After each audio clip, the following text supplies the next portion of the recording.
ब्रह्मानंदम परम सुखदम केवलम ज्ञानमूर्ति द्वंद्वातीतम गगन सदृशम तत्वमस्यादिलक्ष्यम एकम नित्यम विमलमचलम सर्वादि साक्षीभूतम भावातीतम त्रिगुणरहितम सद्गुरुत्वम नमामि।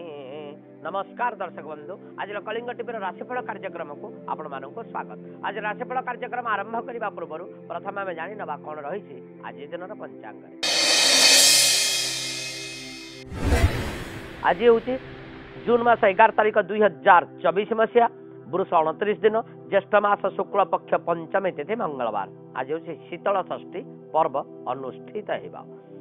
अश्लेषा नक्षत्र कर्कट चंद्र। आज अमृत समय बा शुभ समय बा शुभ बेला दिवा 9:11 ठारू 11:35 पर्यंत एवं अपराह्न 3:35 ठारू 4:23 पर्यंत।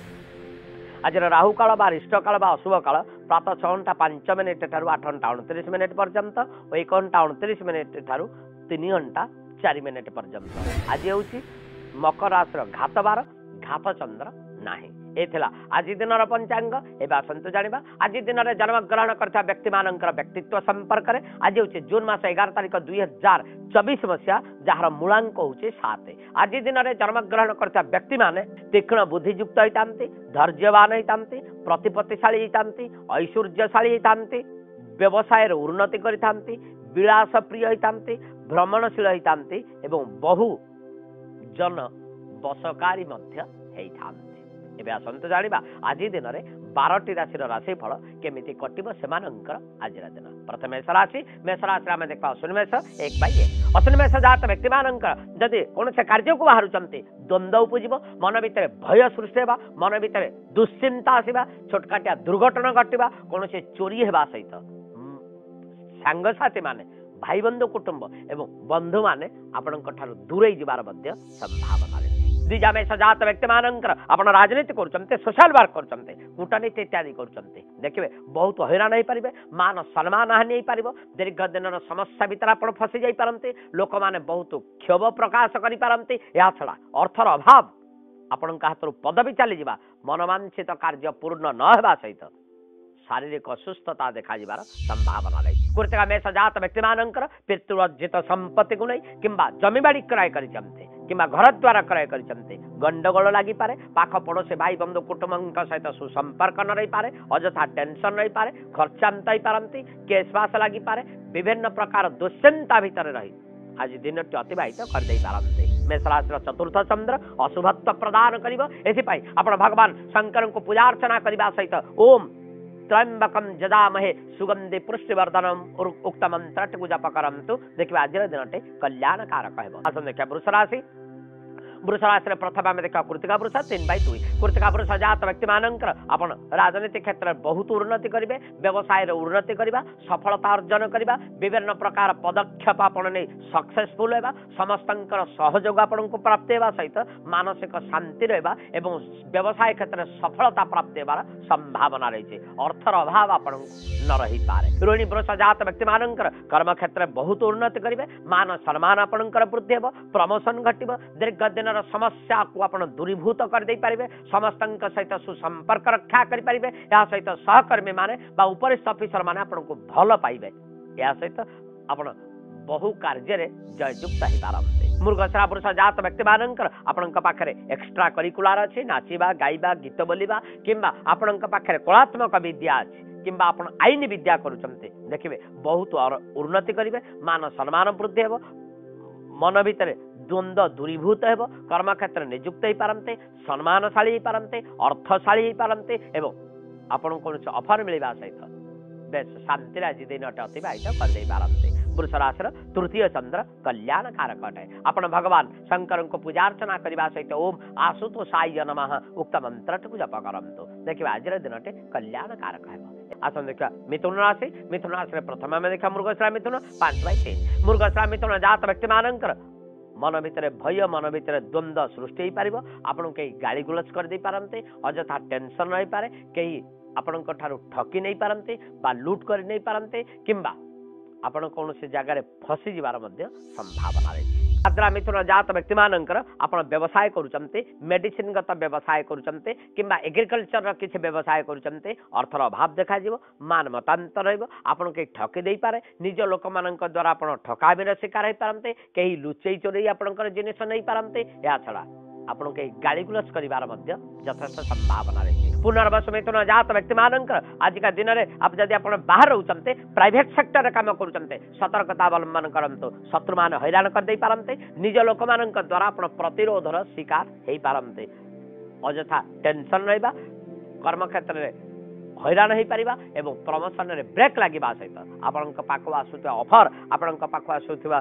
कौन से द्रव्य आपण पाखु आसुवा डील सेगुड़ा कैंसल यथेष्ट संभावना देखिए मिथुन राशि द्वितीय चंद्र अशुभत्व प्रदान कर भगवान लक्ष्मी नारायण को पूजार्चना करने सहित ओम नारायणाय विद्महे वासुदेवाय धीमहि तन्नो विष्णु प्रचोदयात् उक्त मंत्रटी जप करंतु देखिए आज दिन कल्याणकारक है कर्कट राशि प्रथम आम देखा पुनर्वसु कर्कट 7/4 पुनर्वसु कर्कट जात व्यक्ति मानकर मानसिक स्थिरता रहिबो शारीरिक सुस्थता रहिबो कौन से कारण आप बहुत ऊपर को उठी पारे दीर्घ दिन मनोवांछा परिपूर्णता लाभ कर जानवाहन आदि क्रय कर पारंती विशेष भाव में पारिवारिक द्रव्य किंबा सुवर्ण आदि द्रव्य क्रय कर संभावना रही शत्रु पराजित हे एवं आपण शांति दिन अतिबाहित करदे पारंती पुष्या कर्कट जात व्यक्ति मानकर आपण राजनीति करुचंते सोशल वर्क करुचंते किंबा आपण संगठन मूलक काम करुचंते देखिबे बहुत उन्नति करिवे मान सम्मान वृद्धि हेबो राजनैतिक स्तर आपण बहुत सफलता अर्जन करिवे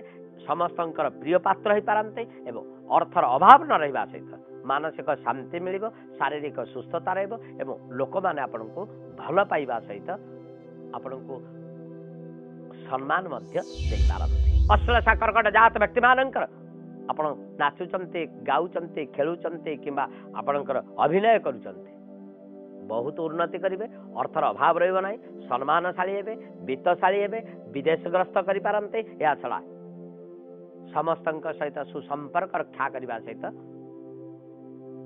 कौन सी शुभ खबर आपण को प्राप्त हेबार संभावना रही कर्कट राशि जन्म चंद्र कल्याणकारक है आपण भगवान लक्ष्मी नारायण को पूजा अर्चना करने सहित ओम महालक्ष्मी च विद्महे विष्णु पत्नी च धीमहि तन्नो लक्ष्मी प्रचोदयात् उक्त मंत्रटी को जप करंतु देखिए आज दिन कल्याणकारक है आसंदिका सिंह राशि प्रथम देखिए मघा सिंह 10/5 मघा सिंह जात व्यक्ति मानकर मानसिक अस्थिरता रहिबो कौन से कार्य मन लगे ना दीर्घ दिन कार्य असफलता प्राप्त हे शारीरिक असुस्थता रहा समस्त सहित द्वंद्व उपजा मन भितर भय सृष्टि होगा पाख पड़ोसी भाई बंधु कुटुंब मान सहित अजथा झमेला होबार यथेष्ट संभावना रही है सहित आपंकर अर्थर अभाव आपण को अर्थर अभाव देखा पूर्वा फाल्गुनी सिंह जात व्यक्ति मानकर कौन से कार्य को जाउचंते विजय लाभ करवा ना अजथा द्वंद्व उपजा कर्म क्षेत्र में टेंशन रहा बहुत शत्रु उत्पन्न होगा आपण को हैरान करने सहित कहीं आपण को गाड़ी गुलस करदे पारंते या छड़ा आपण मन भितर थिबा कार्य आपण मनोवांछा रे कौन सी परिपूर्णता लाभ हो पार उत्तर फाल्गुनी सिंह जात व्यक्ति मानकर यदि आप बाहर को जाउचंते सतर्कता अवलंबन करेंगे जानवाहन दुर्घटना घटी पारे कौन से द्रव्य आपणकर चोरी हो पारे कहीं आपन को ठकी दे पारे बा ठकर हाबुड़े आप पड़ जावार यथेष्ट संभावना रही से प्रति आप जत्नवान हे आम देखा सिंह राशि द्वादश चंद्र अशुभत्व प्रदान कर भगवान शंकर को पूजा अर्चना करने सहित ओम त्र्यंबकम जजामहे सुगंधि पुष्टिवर्धनम उक्त मंत्रटी को जप करंतु देखिए आज दिन कल्याणकारक है आसन देखा कन्या राशि प्रथम में देखा उत्तर फाल्गुनी कन्या 12/6 उत्तर फाल्गुनी कन्या जात व्यक्ति मानकर कर्म क्षेत्र बहुत उन्नति करेंगे मान सम्मान आपणकर वृद्धि हो समस्त आपण को भल पाइबे ऑफर आपण को मिल पारे प्रमोशन मिल पारे नूतन कर्म क्षेत्र नियुक्त हो पारंते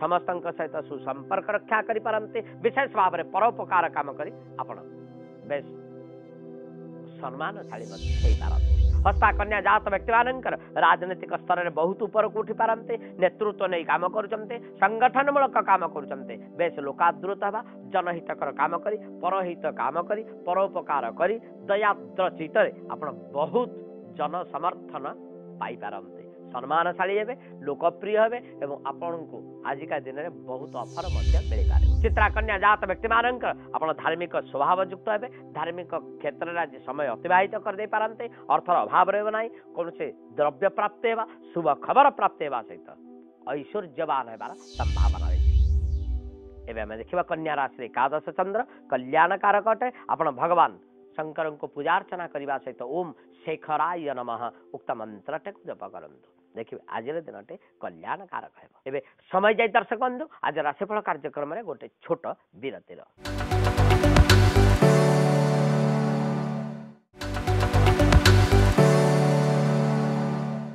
विरति पर स्वागत दर्शक बंधु आज राशिफल कार्यक्रम को हाँ दर्शक बंधु मुझे वास्तु पचारे कहबी जदि आप घर करते घर पूर्व पटे बहुत बड़ बड़ उच्च वृक्ष अच्छी ताहले ताहा निश्चित भाव में अशुभ कारक होता है कारण पूर्व पटे जदि शुभ सूर्य उदय होती सूर्यालोक बाधा सृष्टि हुए घर भितर रोग सृष्टि हुए घर भितर अशांत सृष्टि अशांतर वातावरण सृष्टि हुए एवं घर भितर काहारी कहा सहित सुसंपर्क रही न था तेणु घर पूर्व पटे जदि उच्च वृक्ष रखुचंते अशुभ कारक होता है तुला राशि प्रथम आम देखा चित्रा तुला 14/7 चित्रा तुला जात व्यक्ति मान आप वकिलाती करुचंते चार्टर्ड अकाउंटेंट अच्छा जुडिशियल विभाग काम करुचंते सतर्कता अवलंबन करंतु मानसिक चापग्रस्त हे शारीरिक असुस्थता निज लोक मैंने आपण सहित धोखाधारी करते आपणकर लिक पॉइंट बाहर परिप्रकाश हो पारे सहकर्मी मैंने आपको सहयोग करते आपणकर दुख दुर्दिन आसबार यथेष्ट संभावना रही है स्वाति तुला जात व्यक्ति मान मन भीतर भय सृष्टि हे मन भीतर क्रोध सृष्टि हे मनर बाचलामी मन भीतर अशांत बहुत क्रिटिकल पोजिशन सृष्टि करें कलह लगी पारे झगड़ा लगी पारे अर्थर अभाव घटी पारे केस बास रे फसी जाई पारंते एवं आपन को विभिन्न प्रकार समस्या घेर रखिबार संभावना रही विशाखा तुला जात व्यक्ति मानकर अर्थर अभाव रहिबो वाणिज्य क्षेत्र आप उन्नति करि परिबे नाही मानसिक चापग्रस्त हेबे कई लोक आपन को ठकी देई पारंते अଯଥା ब्लेम कर देई पारंते बा पर कथारे पड़ी आपण गंडगोल सूत्रपात होबार संभावना रही से प्रति जत्नवान हे यांत्रिक जिनिस खराब यथेष्ट संभावना रही तुला राशि दशम चंद्र अशुभत्व प्रदान कर भगवान गजानन को पूजार्चना करने सहित ओम एकदंताय नमः उक्त मंत्र को जप करंतु देखिए आज दिन कल्याणकारक है आसन देखा बिछा राशि प्रथम में देखा विशाखा 16/8 विशाखा जात व्यक्ति मानकर मन भीतर भय रही मन भीतर शांति प्रकाश कर मन भीतर विभिन्न प्रकार समस्यार समाधान आसीपर बंधु दर्शन है समस्त प्रति सुसंपर्क रक्षा कर नूतन कर्म क्षेत्र नियुक्त हो पार यह सहित शारीरिक सुस्थता रही मनोवांछा परिपूर्ण लाभ कर संभावना रही अनुराध विछा जात व्यक्ति मानकर कर्म क्षेत्र उन्नति करेंगे प्रोग्रेसिव हम आपन को कौन से शुभ खबर मिल पारे प्रमोशन घटी पारे नूतन कर्म क्षेत्र नियुक्त हो पारते विदेश ग्रस्त करते आपन को विभिन्न प्रकार ऑफर मिलबार संभावना रही ज्येष्ठा विछा जात व्यक्ति मानकर भाग्य परिवर्तन घटवा दीर्घ दिन समस्या घेर आप बाहरी पार माली मकदमा रही केस बास से विजय लाभ करवा बंधु दर्शन है सांगसाथी मान सहित मिसे भल कम करवा नेतृत्व नहीं भल कम कर बेस प्रशंसार पात्र आपते या छड़ा आप कौन ऑफर मिल पारे विछा राशि नवम चंद्र कल्याणकारक अटे आप भगवान शंकर पाखे क्षीर बेलपत्र लगी करने सहित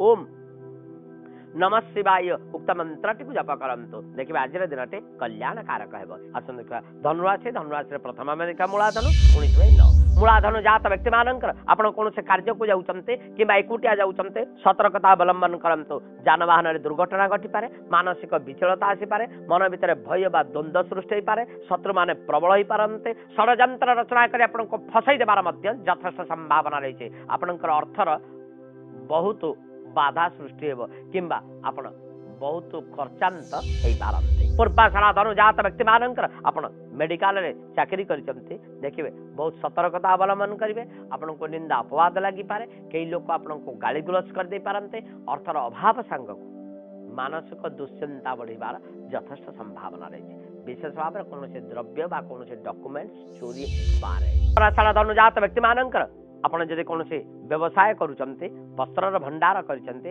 अलंकार भंडार करचंते जत्नवान हुंतु कौन से लोक चोरी नहीं पारे ଯନ୍ତ୍ରାଂଶ ଖରାପ ହେଇପାରେ, କୌଣସି ଦ୍ରବ୍ୟ ହଜି ଯାଇପାରେ, ସୁବର୍ଣ୍ଣ ଆଦି ଦ୍ରବ୍ୟ ହଜିଯିବା ସହିତ ଆପଣ ବହୁତ ଭାରାକ୍ରାନ୍ତ ହେବାର ଯଥେଷ୍ଟ ସମ୍ଭାବନା ରହିଛି। ସେଥିପ୍ରତି ଯତ୍ନବାନ ହେବେ। ଧନୁରାଶିର ଅଷ୍ଟମ ଚନ୍ଦ୍ର ଅଶୁଭତ୍ୱ ପ୍ରଦାନ କରିବ। ଏଥିପାଇଁ ଆପଣ ଭଗବାନ ଶଙ୍କରଙ୍କୁ ପୂଜାର୍ଚ୍ଚନା କରିବା ସହିତ ମହାମୃତ୍ୟୁଞ୍ଜୟ ମନ୍ତ୍ରକୁ ଜପ କରନ୍ତୁ। ଦେଖିବା ଆଜିର ଦିନଟି କଲ୍ୟାଣକାରକ ହେବ। ଆସନ୍ତୁ ଦେଖିବା ମକର ରାଶି। ମକର ରାଶିରେ ପ୍ରଥମ ଆମେ ଦେଖ ଉତ୍ତରାଷାଢ଼ ମକର 21-10। ଉତ୍ତରାଷାଢ଼ ମକର ଜାତ ବ୍ୟକ୍ତିମାନଙ୍କର ଐଶ୍ୱର୍ଯ୍ୟବାନ ହେବେ। ଦୀର୍ଘ ଦିନର କାମରେ ଆପଣ ଜୟଯୁକ୍ତ ହେଇପାରନ୍ତି। ଆପଣଙ୍କୁ ଅଫର ମିଳିପାରେ, କଣ୍ଟ୍ରାକ୍ଟ ସାଇନ୍ ହେଇପାରେ। ବିଶେଷ ଭାବରେ ସରକାରଙ୍କ ଉପରେ ପଡ଼ି ରହିଛି ଅର୍ଥ ମଧ୍ୟ ମିଳିଯିବାର ଯଥେଷ୍ଟ ସମ୍ଭାବନା ରହିଛି। କେବଳ ମକର ଜାତ ବ୍ୟକ୍ତିମାନଙ୍କର ଯାନବାହନ କ୍ରୟ କରିବା, ସୁବର୍ଣ୍ଣ ଆଦି ଦ୍ରବ୍ୟ କ୍ରୟ କରିବା, ନୂତନ ଗୃହାରମ୍ଭ କରିବା, କୌଣସି ଲିଟିଗେସନ୍ ଅଛି ସେଥିରୁ ମଧ୍ୟ ମୁକୁଳି ଯିବାର ଯଥେଷ୍ଟ ସମ୍ଭାବନା ରହିଛି।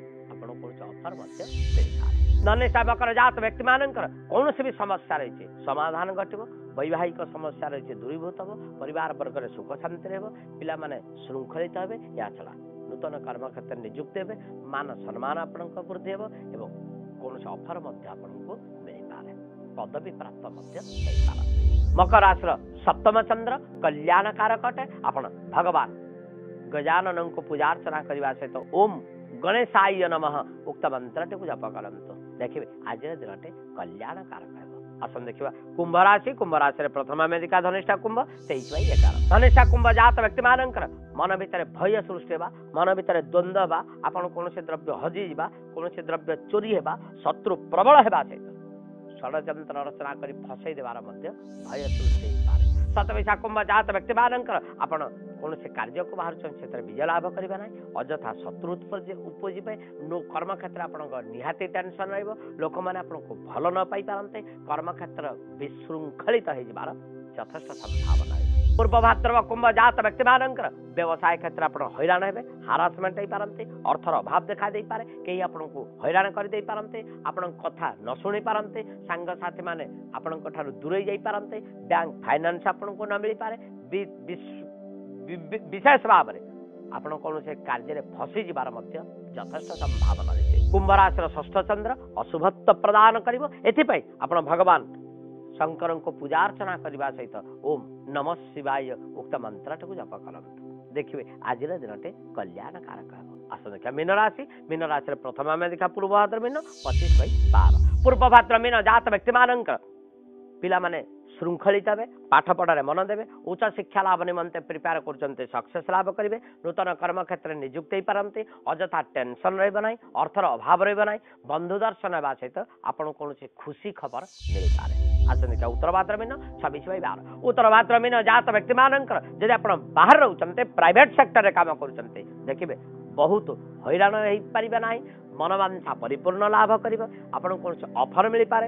ସୁନ୍ଦର ଦ୍ରବ୍ୟ ପ୍ରାପ୍ତି ହେବାର ଯଥେଷ୍ଟ ସମ୍ଭାବନା ରହିଛି। ଏହା ସହିତ ସମସ୍ତଙ୍କ ସହିତ ସୁସମ୍ପର୍କ ରକ୍ଷା କରିପାରିବେ। ସୁସ୍ୱାଦୁ ଭୋଜନ କରିପାରିବେ ଏବଂ ଆପଣଙ୍କୁ କୌଣସି ଅଫର ମିଳିବାର ମଧ୍ୟ ସମ୍ଭାବନା ରହିଛି। ରେବତୀ ମୀନ 27/12।